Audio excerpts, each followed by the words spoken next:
Hello, Michael. Welcome. Good afternoon. How are you doing, Nagi? Great. And it's good morning from here. Good afternoon from there. It's probably good evening somewhere else. Hello to everyone, whoever you may be around the world.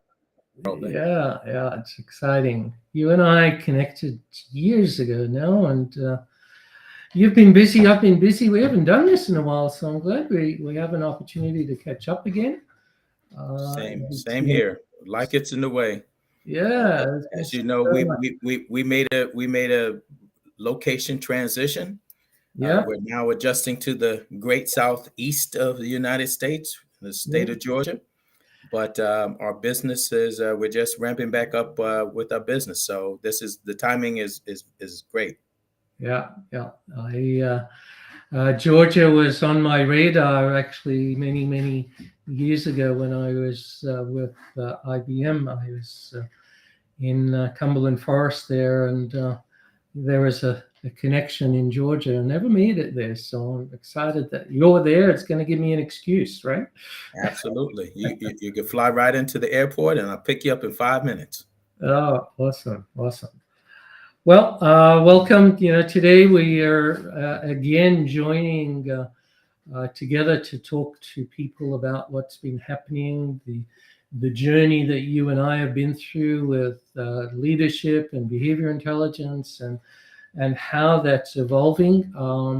But let me hand over to you and let you do a quick introduction about what you've been doing, what's going on, and then we can dive into some of the methodologies and techniques of what you're using, how that's working out, just to really share some of the experience that you've had over the years, since you and I met years ago now. Yeah. Hmm. Well, I think, and I'm not sure of the audience, but just real quickly, Insights for You Consulting is a boutique consulting firm which I started in 2016. Uh, and that was after 30 years of working in a variety of different capacities in the profit arena, in the nonprofit arena, in the academic arena.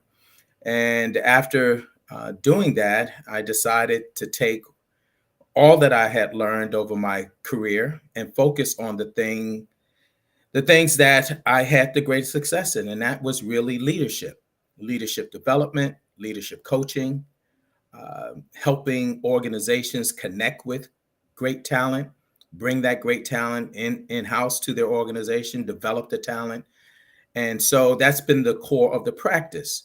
Uh, the practice is consists of myself up until recently. I have some more folks on team, but more as adjuncts while they continue to work in other capacities. So we have the ability to actually help organizations across the U.S. and outside of the U.S. because all of us have international experience. Excellent. But Hmm. the key, excuse me, the key focus of our practice is leadership. And as we say, our mantra is why we call ourselves Insights for You is that we don't have the answers, our customers do.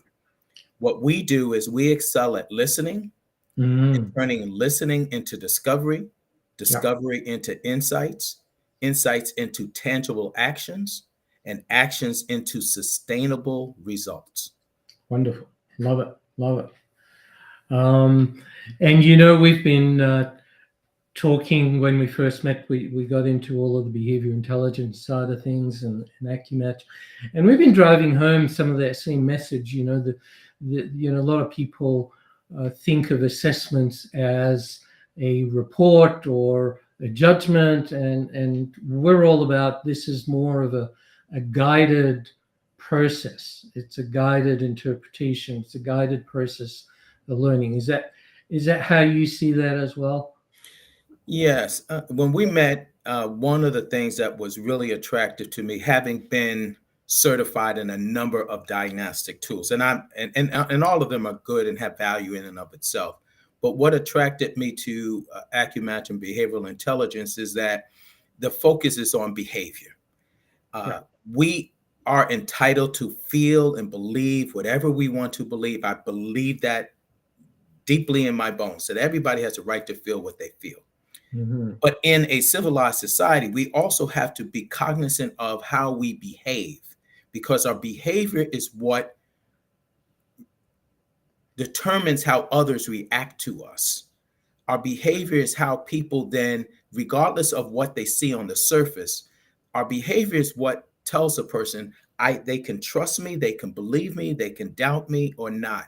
And it doesn't matter our intent, Mhm. because our intent often is not consistent with how we continuously behave. We may Yeah. not intend to hurt your feeling, but we may be a serial abuser of your feelings. Yeah. Yeah. So I got excited about the tool. Then, once I got certified and started using the tool, it has been very helpful in my conversations with leaders, helping them to understand their blind spots and how they can be better. As you said when I was going through the training, the behavior based on neuroscience is not a right or wrong, good or bad. It is about your tendencies and understanding them such that you can flex them to achieve what you and the team wants to achieve, or you say you want to achieve. So it has been an extremely valuable tool for our firm to use, for me to use. Yeah. That's very well said. We often talk about behavior is not intention, and we throw that out there often also because we project judgment based on somebody's behavior, right? Hmm. Not because of their intention. Not we can't read people's minds. You can't read my mind. I can't read your mind, right? So everything you say and do gets processed by my brain and is then projected onto what I think was your intention behind that behavior. Hmm. Yes. And, Yeah. and that brings it back to what you're saying, for leaders, really need to learn uh, not so much about what they think they should be doing, but what they are doing. Right. Right. The, the walk the talk comes to mind. A lot of people throw that label around, right? Right. What does that really mean, right? Right. Right. Well, one of the books that I've read, and I'm sure many of the folks who are on the call that might have read, and it was considered for many, many years to be a go-to book for leadership in the world of work, was Good to Great. And in that book, Jim Collins talks about what differentiates good companies from great. But it's the same thing. Well, what differentiates good behavior? Not good. What differentiates good leaders from great leaders? And Mm-hmm. and if you want to be a great leader, you really have to begin with a understanding of your own blend of humanity and determination. That's what Jim says. Those are the level 5 leadership traits. Mm-hmm. When I read the book, what immediately made sense to me was that part of humanity, because great leaders really tune into the humanity of things. If you're only looking for the outcomes without connecting the humanity, then Mm. behavior won't matter at all, because the end is going to justify the means. Yeah. So, and when we have things going on in the world, I could use as an example right now. Again, regardless of where you are and what you believe, the conflicts that are going on in the world where lives are being lost, those are ones, if I were coaching the leader who's doing these things, whether we talk about Ukraine or we talk about Israel, humanity would be deeply a part of that coaching conversation, because the outcomes cannot justify the means when lives are being lost in the ways that they're being lost. We have advanced in the world to the point where we should be able to resolve issues without bombing and destroying lives. My opinion. Again, I'm not making it a political conversation, but going to behavior. If you as Mm-hmm. a leader don't come from a foundation of humanity, then helping you understand your behavior around leadership, and that you may have a blind spot because you're looking to use AccuMatch specifically as a tool. When you are someone who's only looking towards and not listening to the away tendency, as Yeah. an example, you won't, there's a blend there. So for the audience who may not understand that, when you have an away tendency, everything is about what we once did and the value, and you sometimes get stuck and can't look towards the future. And when you have a towards tendency, you don't keep the context of away, and both are important. Mm. And I tell leaders that all the time. You need the balance of that. Now, again, in conversations with colleagues and other leaders, they can be, those tendencies can be done to the point of exhaustion. So if you're in your away mindset, the people who are ready to move forward get very frustrated because it sounds to them like you can't let go of the past. Yes. Yeah.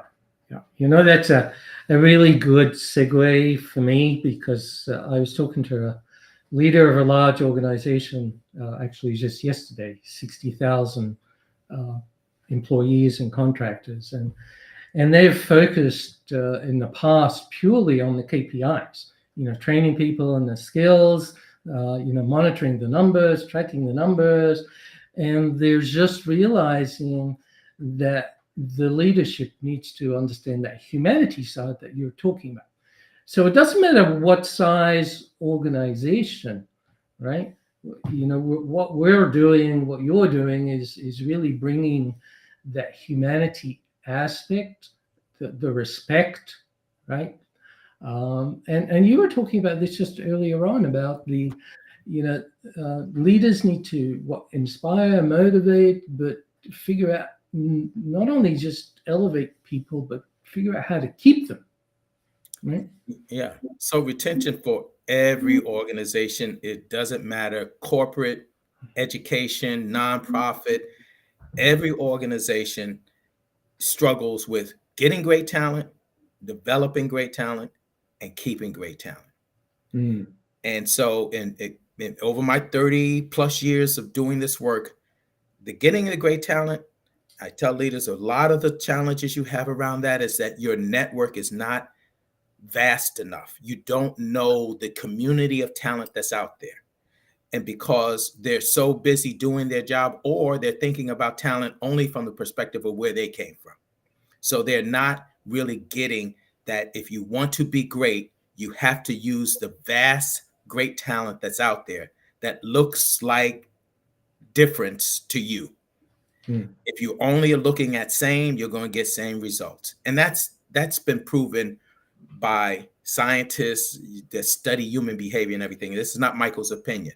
Organizations that leverage the variety of talent and skills out there get better results, especially when it's at the point of 20 to 30 to 40%. When it's only one difference or two differences, doesn't matter. But when you get to a critical mass of difference and you get to representation of 20 to 30%, you start to incubate, cultivate creativity and innovation. You start to see things that you didn't see. So if you're already a company that's successful and driving shareholder values, think of it being even more. Think of how much more your shareholders are going to be happy. Now, so once you get the great talent, you got to develop them, because great talent is not going to want to stay put. If someone feels good about what they're bringing to your organization, your team, and they're contributing and they're adding value, they're going to expect that you will recognize that and promote them. Mm. And then the challenge becomes, how do we keep this talent? And so what you and I were talking about, and it's one of the stories I tell leaders all the time, is that when you do invest, just like any of us, we don't want to see our investment go out the door. So now what do you do as a leader? Do you covet and hold on to the talent and try to put barriers around the talent so that others can't find out how great the talent you have? Mm. Or do you recognize that you have to keep your talent, um, you have to continue to have your talent have exposure to opportunities? Otherwise, they're going to start to feel stifled.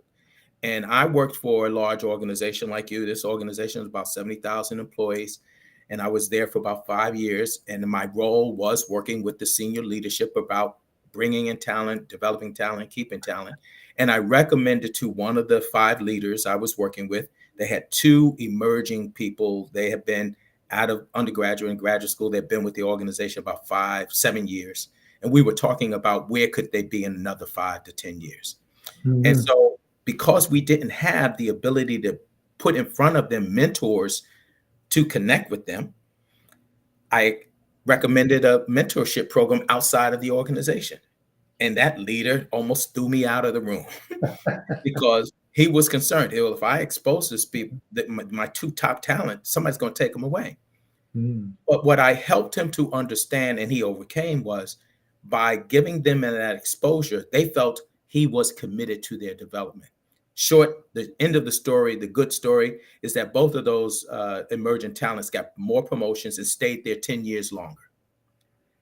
Yeah. Now, that's not always going to happen. You're going to lose talent. But the last part, which you and I didn't talk about, this organization developed a strategy around boomeranging talent. They developed a strategy around, we're going to lose some good people. Let's make sure we don't lose touch with them along the way. And so they have a history of having people leave, and after sowing their oats or going out in the world, coming back 3-5 years later.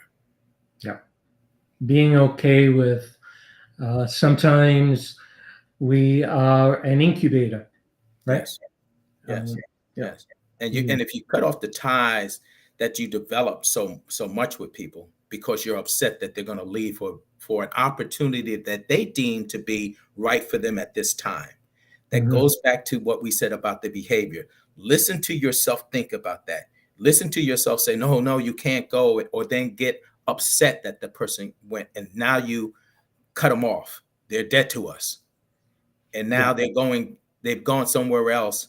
They developed some more skills. They've added some more value. And now they're ready for that senior level role that it may have taken them longer to get to had they not left. So leaders cannot be so scared of losing talent that they're blinded by, we got to keep them inside the organization. Otherwise, everything that we've invested in them is lost. Yeah. So it's important to really separate our personal judgments from how people have been programmed to the level of where they're at today, right?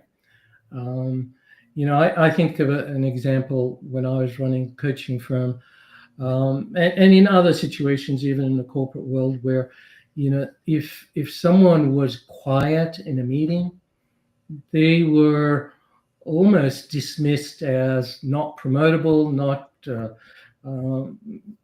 not someone who's going to be there long. But when we discovered the understanding of how people are, I don't like the word wired, but how they've been programmed to this stage, and we understand the difference between those that need detail versus or procedure. We start to see the opportunity how to inspire and motivate those people. In almost every case where I've experienced people that are quiet, they're actually become the superstars when you work with them the right way, when you inspire them the right way. So as a leader, how do you figure out, how to get people to leaders to a point where they understand that inspiring team members is going to be different for different people, right? Here in the U.S., Nagui, we have been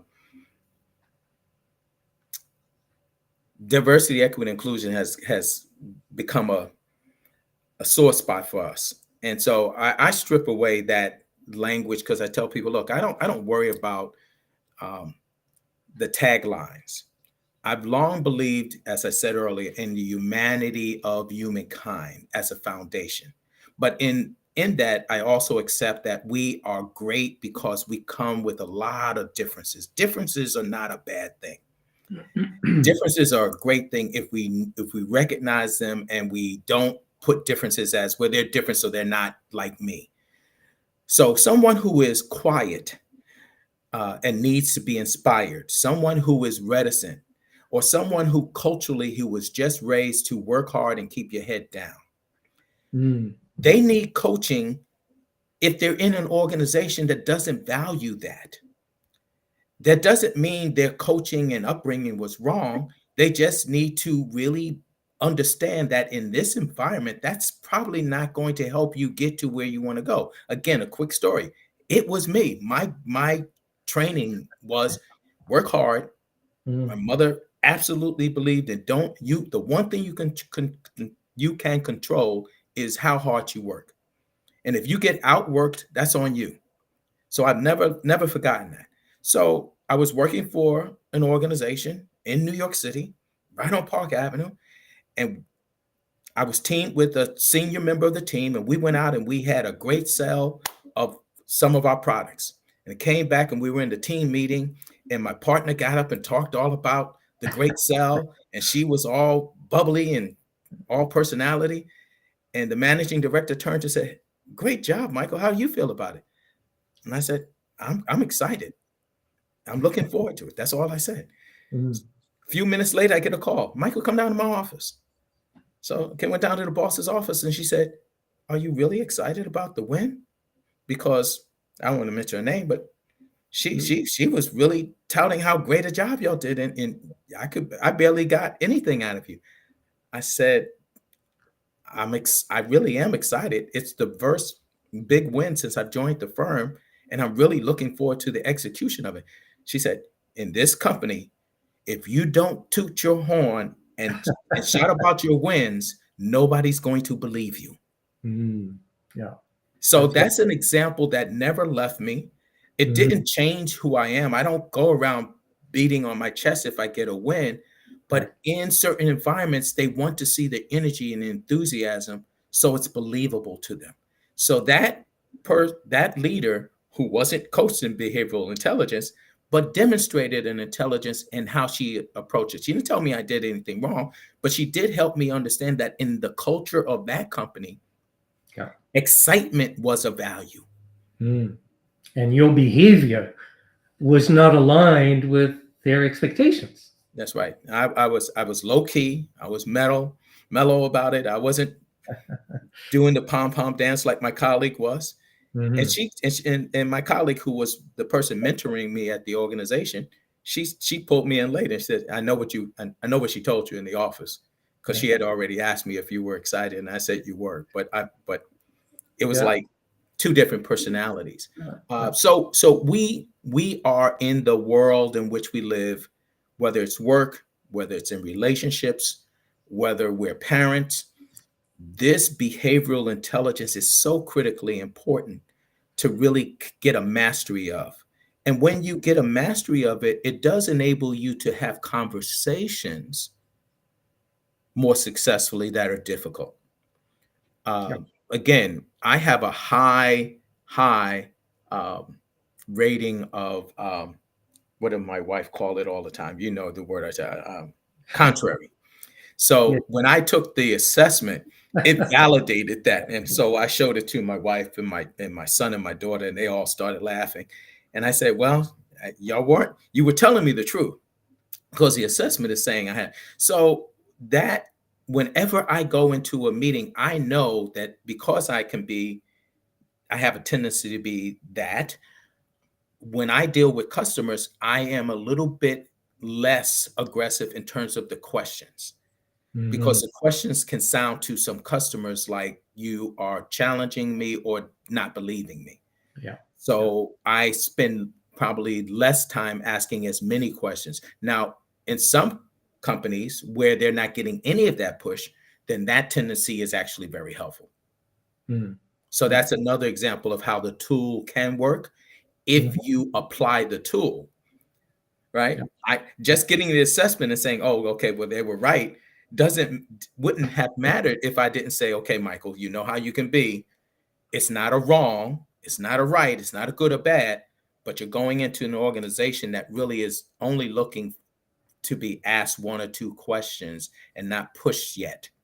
Yeah. And since I have a tendency to push, I know how to pull back. Yeah. Yeah. And that's a very important point. When you get that self-awareness, right, that light bulb moment, it's the understanding of, this strength, which is really powerful for you, in the wrong context is actually a blind spot, right? Exactly. Right. Exactly. So the work that we do, I'm excited, continue to be excited about it, because as I look at the landscape and with all of the changes that are going on, the one thing that I know that is consistent throughout the world in which we live is that there's a void of strong leadership. And so when you build a business, you want to build something that's sustainable. Organizations that employ people will struggle with leadership intelligence forever. For the base, if for no other reason, we promote people because they're good at a thing, and that's fine. You're a great engineer, you get promoted to the head of engineering. That doesn't mean you're going to be good at the people part of the job. Yeah. And if you're not good at the people part of the job, you're going to lose people. You're not going to be able to keep people, so forth and so on. So leadership is something that all organizations, I haven't found one that doesn't struggle with it, even the ones that are doing a pretty good job with it, because they have people who are not in tune with their own behavior. I can quote a million times how I've gone into an organization and have heard that wasn't my intent and the person needs to grow up. I'm tired of having to walk on eggshells, and you hear all those things. And so again, to have a tool or have the ability to say, well, let's take a step back. If you're open to taking an assessment, let's do this. And now these results are from your responses. It's not something that the system made up. These are your tendencies. And we put them in language that initially, until we walk them through, they don't get. But once we start walking someone through it, they really can see their blind spots. As I said, it was easy for me to see this contrary. I didn't know contrary was going to be one of the tendencies and before I took the assessment. But when it came back, I couldn't refute the result. It just confirmed that I have a high tendency to be contrary. Yeah. And so I really think as an organization, as a small firm, not looking to become a big conglomerate, happy to do the work that we do because we're niche. We do some recruiting. We do a lot of coaching. We help organizational design and development. Before diversity, equity, inclusion got thrown out the window, we were doing that. But as I said, I tell potential clients that our work is still helping you to get better at managing through the differences that we bring in the workplace. Because even if you don't want to make it about gender, race, ethnicity, one of the challenges that every organization leader that I've spoken to in the last 5 years, they're all struggling with generational differences. Because and that's the nature of the workplace. We have folks who are going to be in the workplace 20, 30 years, and we got newcomers. And I don't care what generation we're talking about. The folks who have been around in organizations longer want the new people to just wait their turn and learn and do what they're told. And the young people of today and tomorrow are ready to come in and do things that seasoned folks may not see the same way. The key is, how do we communicate in a way that we can get the great value in that chasm between what you see and what I see? That's the opportunity, not to squash the difference, but to say, oh, we didn't see it that way. And to take that and make it better for the world that we're trying to impact. So I'm very excited about Insights for You and what it can be and how we can help leaders get better at leading. And hopefully using this tool with as many as possible to help them have a tangible way, and not a Michael way, not a Nagui way, but a tangible tool that's based on neuroscience. We get No one can deny every experience we have in this world, be it when we were a teenager or just yesterday, feeds into our brain and becomes part of what and how we think about things. And Yeah. so my closing comment before your next question is, I tell leaders, don't allow that reality that you're getting some programming and conditioning. That doesn't mean you have an excuse. That doesn't mean you can say it's not my fault. This is just the way I've been conditioned. It's your obligation to yourself and to the world in which you live to take that information, to know it and say, okay, that's how I tend to show up. But do is that going to be helpful in this engagement with this person, with this group, with this team?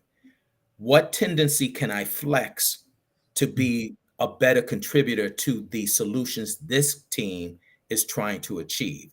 How can I be better in my conversations with my wife and not lean into a tendency that is not going to help us be the great team that we are? All of those things are this is not a tool just for work. This is a tool for life and living life better. And so I appreciate it from a lot of different levels. Yeah, I'm glad you said that too, because it is really far reaching beyond the application that we put it into. And we deliberately shifted from, the early tests that we did with it. We were using it for recruiting, and then we realized, it's got a lot more applications when we bring it into a coaching context. And it's about the ripple effect. People can do these assessments and take it and put it in a drawer just like anything else, but that's not what we intended it for. We intended it so that coaches work with leaders, leaders work with team members. We can reach a far greater impact by using it this way instead of calling it a profile or an assessment.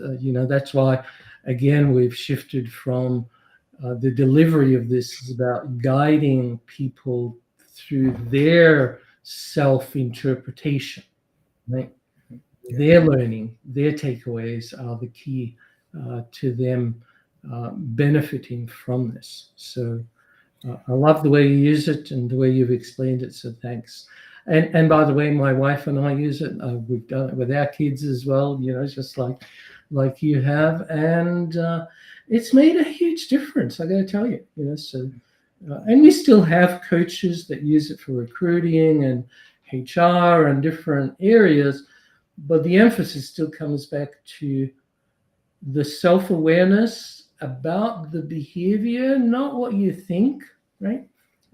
How you act it out is the key. Anybody can act out a different behavior if they understand the audience that they are targeting, or the person that they are working with. My behavior with someone who is creative is so different from someone who needs information, like I mentioned earlier, about how to do it, right? Well, I know from my experience that we can grow if we have a mindset of continuous learning and growth. If we shut ourselves off to learning and hearing different perspectives, then we shut that down. Doing this work is motivational and inspirational, but it's also critically important because I do believe we're at a juncture in the world in which we really have to come to grips with all of the different ways that people are thinking about themselves and their families and not the collective us. Mm-hmm. And that's the part of where we are taking a different from just talking about the tool, just talking about the world. That's what concerns me and also excites me. It concerns me that we are becoming a world of people who are concerned about me and mine and not ours. And our world is doomed if we don't continue to see ourselves in a collective, humane way, such that we want every person to have the same or better opportunities to succeed in this world. I I can have a difference in how you live your life, who you choose to love, how you want to be self-identified. All of those things are differences that don't really matter to me. What matters to me is that I don't want you to be um, limited in your ability to live your life because I don't agree with how you live your life. Mm. And I think leaders who come from a foundation of humane thinking would operate in that way, so that that they would propose laws and legislation and policies that support the betterment of people kind. And so we will, as a firm, continue to be out here to engage with leaders when we have an opportunity. And that's the part of the business that I won't compromise. When I meet with a potential leader, we're blessed to be able to walk away from businesses if there's the perception that we don't really care about the impact on lives. We care about the outcome only. I believe that great leaders are less concerned about their legacy because they understand their legacy is going to be determined by the deep and sustainable impact they have made during their lifetime. When Mm. you have focused on having a deep and lasting positive impact, then you don't have to worry about your legacy. But if you're all legacy focused, then it might mean I want somebody to remember me. When I was growing up, you used to see signs, oh, well, Kilroy was here. I never understood what that meant. But that was a person who just wanted to make sure that they wrote their name and knew they were here. I don't care about the name being on the wall. I care that the lives that have been impacted can say, and my mantra, my personal mantra when I do public speaking is, uh, it's CAME, CAME.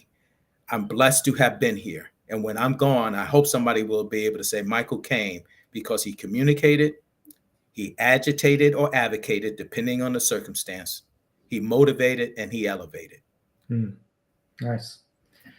Um, if I can just wrap that up a little bit by saying it sounds like what you're talking about is getting leaders to stop focusing on their own career, their own path as the primary, and learn how to inspire and motivate and elevate their people. That's the backward way of actually elevating themselves, right? That's right. Through inspiring and motivating others to be the best that they can be. And how do you do that? You need to really understand others. And before you can understand others, first you really need to look at yourself. Yeah. Yeah. Absolutely. Yes, that's spot on. And for me, besides the hard work message my mother left me, I'm also a child of faith. So I grew up in a faith environment. I'm still a strong believer in my faith in God. But I also believe that people should have a freedom to worship and believe whatever they believe. So again, I have my belief. I am going to follow it. And if you ask me about it, I'm going to share it. But I do not believe my faith should limit you and your opportunities in life. Because at the end of this life, whether you believe as I believe or not, we're Mm. either going to go off into a place where our souls live on or in someone else, or it's going to be nothingness. But I don't want my faith and what I follow, and I'm a believer in Christ as my Lord and Savior. But I don't want a Hindu or somebody's Muslim to feel as though they can't practice their faith. So I Yeah. think that's the other thing that concerns me. And that's one of the things, again, when I talk to leaders, uh, you can share what you believe, but that if that runs contrary to, again, how we treat people humanely, how we treat the world humanely, then you can't be the leader that you probably have the gifts to be, because you're missing a critical element of it. So what you said is right. I just wanted to make sure the faith part was thrown in there, so that if anybody who joined us today would understand, I gave you my mantra, but I also wanted to give you some more foundation about who I am. At the end of the day, Insights for You Consulting will continue to be out here. We'll outreach, we'll talk to leaders, and for those who believe we can help them as they continue to move their organization, be it nonprofit, for-profit, boards of development, whatever it might be, we come to learn, listen, and then to help you with insights that hopefully can help you do the things that you're trying to do. Fantastic. Well, Michael, thanks. As usual, you and we can segue on multiple other topics, but they're all related to the core of this conversation, and that is, in order for coaches to be intelligent about their coaches, in order for leaders to be leadership intelligent about their leadership, we need to really understand the core of communication is behavior, right? Absolutely. Well, I look forward to the next time, Nagui. Let's not put so many times in between. Whenever you're doing your podcast, if there's a topic that you think I can add some value to, let me know, and I'm happy to join you. As usual, a pleasure, Michael. And if people have questions, please put them on social media. We will both be actively looking at those questions and trying to respond to people as those questions come up. Nagui, one of the questions I did get was our podcast today recorded, and will people be able to get a copy of it for those who couldn't join us today? Yes, absolutely. They're live streamed to Facebook, LinkedIn, and YouTube. And if they didn't catch it and they still want to view some of the old podcasts, we also have all of those on YouTube, but also on our event registration page, which is just biqorg.com events. Just the biq.org as you see it on the screen there, .com/events, and you can see a lot of my webinars as well, and other topics and so on. So again, thanks, Michael. It was awesome as usual, and I love the journey, and I look forward to seeing you grow your firm and the things you're doing. It's going to be exciting. Appreciate it. Give my regards to your wife. Likewise. Take care. Bye-bye. Thank you, people, for joining, those who were able to join. Yep. Cheers.